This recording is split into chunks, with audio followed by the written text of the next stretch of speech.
Hi everyone, welcome back to the Purrcelain Kat, and thank you for joining me on this new adventure with trying to process some wild clay. When walking around the area we were visiting over the holidays, I noticed how red the ground was, and I learned that the base in this area of Georgia was red clay.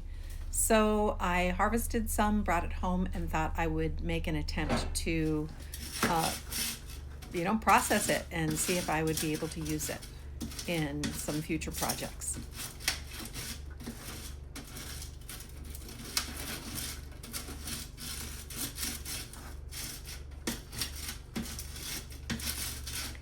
Keep in mind that right now it is wintertime where I am at and very, very, very cold. So I did research and I found that there were two methods of processing wild clay, and I did not know how pure this was, so I thought that I would first try the dry method and see if I was able to get anything usable.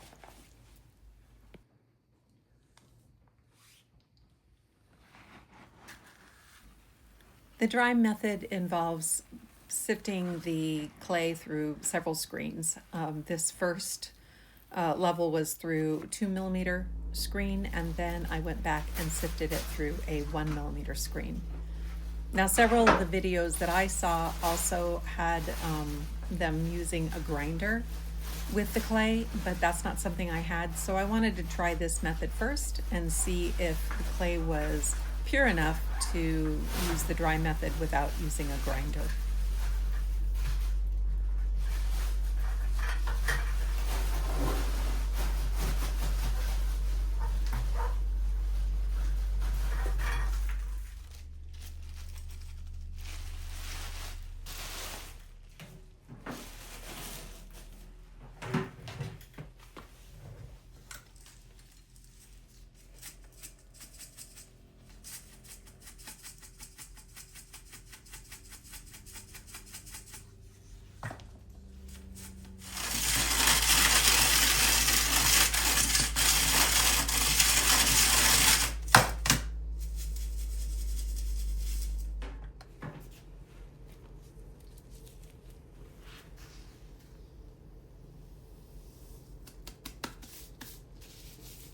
The consistency was really cool. It really appeared to be quite pure, and there were very few little particles in it that I needed to, like organic particles that I needed to worry about.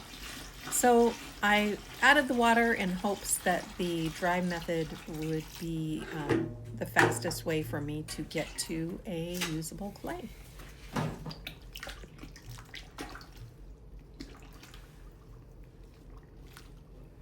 After mixing thoroughly, I let it sit for a couple of days, probably about 3 or 4 days, to just make sure that it was hydrated completely, and then set it out onto one of my plaster vats that I have sacrificed now for red clay.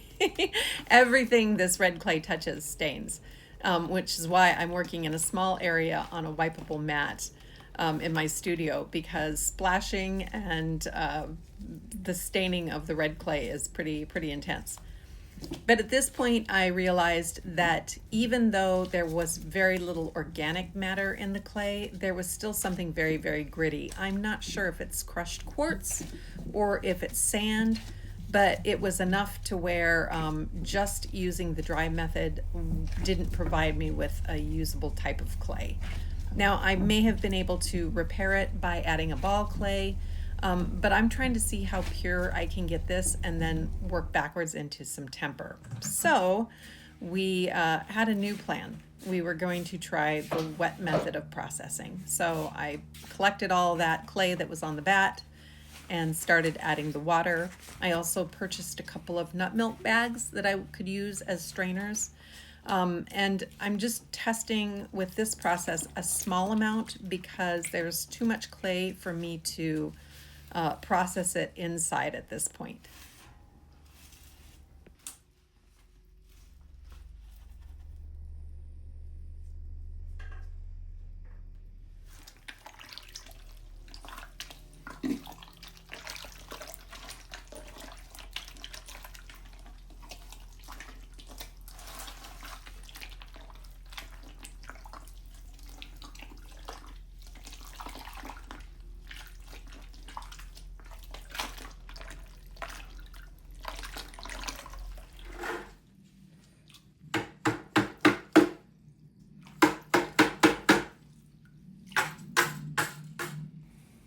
It was pretty cool to see how the clay started to suspend in the water after giving it a thorough mix and whisk.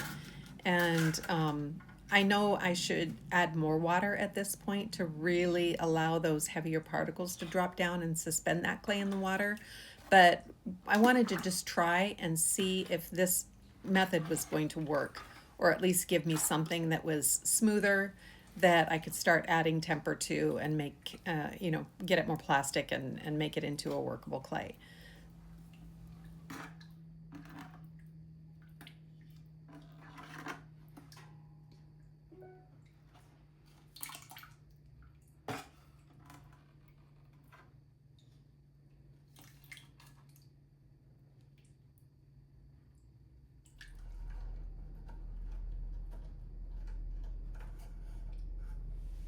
Good enough.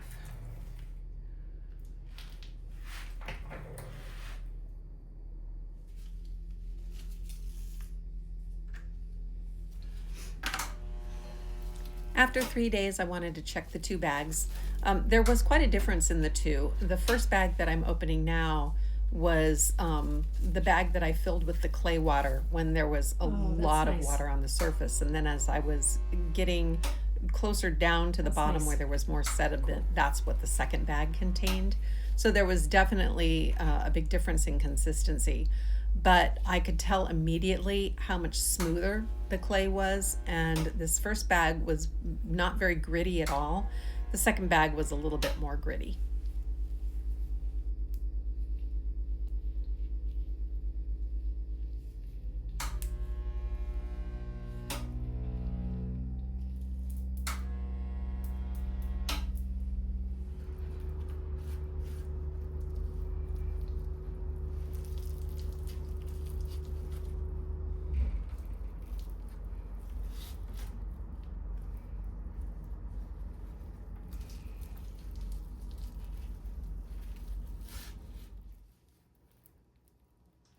This one's a little too gritty.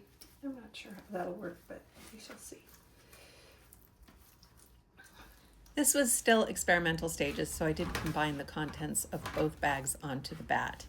And when I came back the next day, it was a little too dry, but it was still damp enough for me to tell that the quality was definitely improved. It was much more smooth, and the wet method is going to be the way to go for this.